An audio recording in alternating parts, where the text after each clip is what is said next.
This video is going to be about inheritance in object-oriented programming. During the video, we're going to define what inheritance means in OOP and then have a look at how to program inheritance into classes in Visual Basic.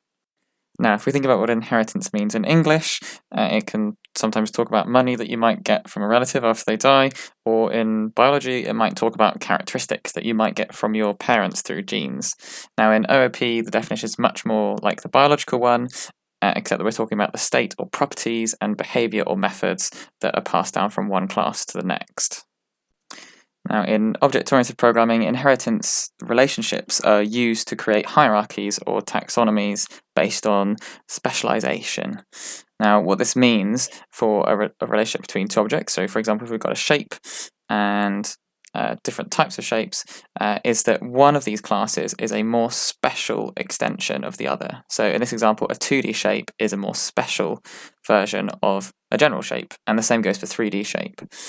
We can go even further with this kind of relationship and say, for example, that a rectangle and a circle are both more special versions of two-dimensional shapes.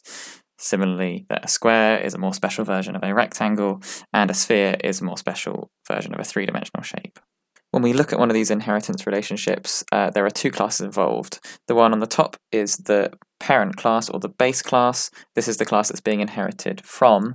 And then the one underneath, so square compared to rectangle in this example, is called the subclass, and that is the one that is inheriting from rectangle, from the parent. When we look at this hierarchy of shapes, we can see that as we go up the tree, we get more generalized in the shapes that we're talking about, and as we go down the tree, down towards square, circle, and sphere, we become more specialized.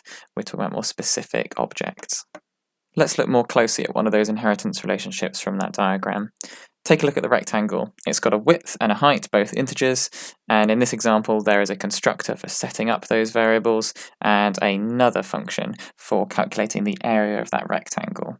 You can imagine it would just multiply the width by the height. Now, the square is the class that is inheriting from this rectangle, and in this particular relationship, it's going to be the subclass, with rectangle being the parent class. Now, the square doesn't actually need to have a new function for calculating the area. It can just use the same one as the rectangle, and because it's a subclass, we can assume that that function is inherited along with the width and the height. All we do need to create in a rectangle is a new constructor that just specifies one side length to be input by the user. Let's have a go at programming some inheritance in Visual Basic. Now, I've got this class here already made called person. It's very simple. It's got two variables, two properties, name and age, a string and an integer that you might want to store about a person. It's got two functions for retrieving those variables, and it's got a constructor which with two parameters which sets up those two variables. Very simple.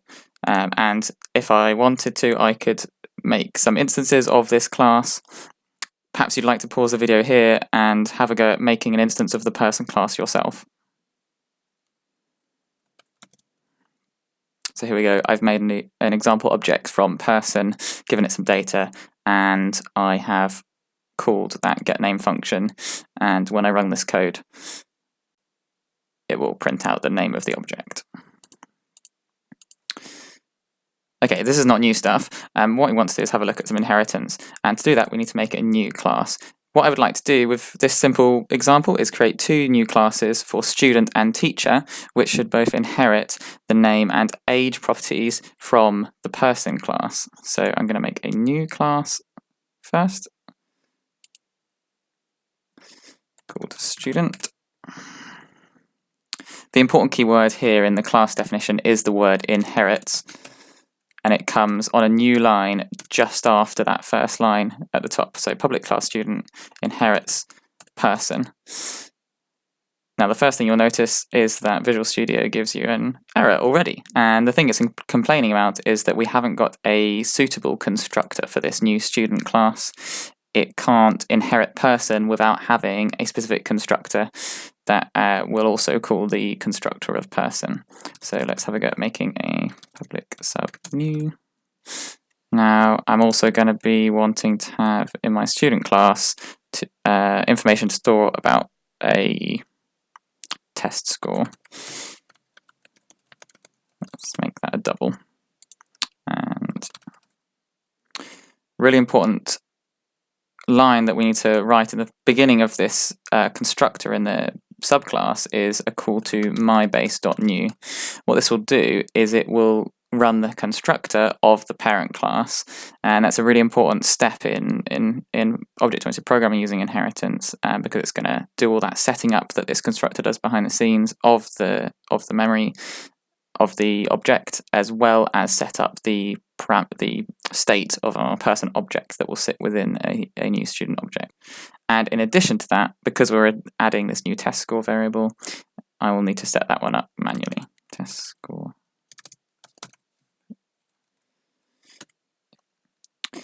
Now there's a couple more methods that I want to write into my student class. One of those is to simply get the test score, and that's going to return a double. And another one to calculate a grade from that test score as a character, so like A, B, C, and D. You might like to pause the video now and have a go at implementing these methods yourself. Okay, so here I've implemented get score and calculate grade functions. Now if we go back to our main subroutine, we could, if we wanted to, instead of creating a new person object, we could create a new student object instead. It's going to complain now because the constructor for student object requires a third parameter, and that's the test score. So let's put in my test score. It's happy with that, and now I can add a line here to output my test score. The grade. Calculate grade. There we go. Hey, nice. Now I've created a student class, but I said I also wanted to create a teacher class too that will also inherit from this person base class. So I'm going to create a new class in my project and call it teacher. Now remember, the first thing that I need to do is to inherit from person. It's going to complain again about that constructor. Unfortunately, I can automatically do some of the work. Now in this teacher class, I'm going to do things slightly differently. Instead of setting up extra variables in the constructor, and speaking of those, I would like to have a string that says which course the teacher is teaching. Instead of setting up that course in the constructor, I'd like to set it up using separate subroutine functions. So I'm going to make a subroutine assign to course, and we're going to have an input course. This is going to let the user assign that teacher to a course, and I'm also going to have a function to return the course that the teacher is teaching. You might be thinking, what's the point of making a private member variable then to just create two public procedures to assign to and retrieve that variable? And the reason for that is I would like to add some validation to the code here for assigning to the course. So you might like to pause the video now and add some validation to this function, to this subroutine, so that it only allows us to input a course that has some characters in the name.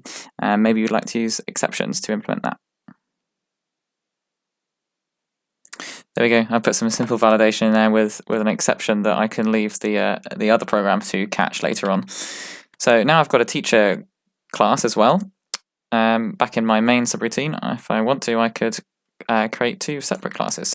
And here we have it. We've used inheritance to implement two different classes that share similar properties. So in both of our student and teacher implementations, we haven't needed to write any code for returning the names or ages of both of those classes, even though they both have those properties, which they've both inherited from the person class that we had initially.